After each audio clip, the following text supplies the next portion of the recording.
see what happens. Back. That's an immigration question. It was at the top of mind for many voters.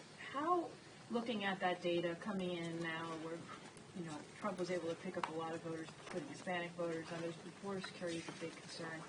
How will that inform Democrats going forward in terms of what your strategy might be? Because it's going to be a big, obviously, agenda item in the next Congress.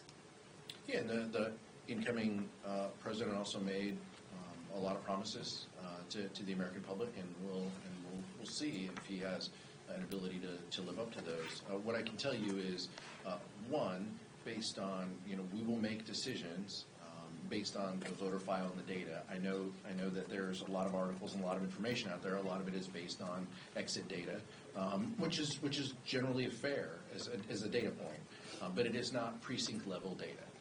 And so I'm very interested myself in looking over these data sets. I've said at this podium a number of times that the Latino community is not a monolith.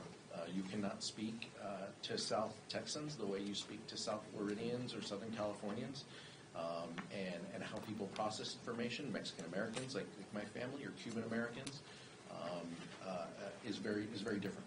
And so, that is what we bring to the table. Now, bringing that to the table, we can have a conversation about what this looks like once we have precinct level data and information on where the public is.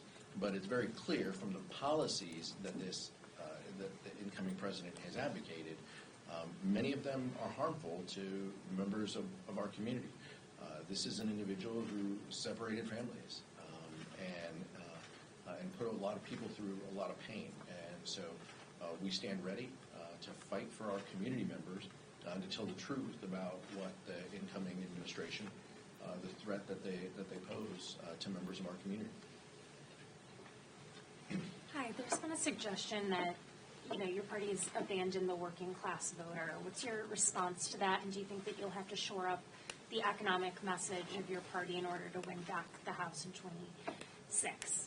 Well, I think it's always about the economy, and as I said, for members of our coalition and specific to folks in my neighborhood, gas, groceries, rent, those are the things that they're concerned about. If we can't communicate a message that helps lower the costs that people pay, then they may not support us. And so we need to be mindful of that moving forward.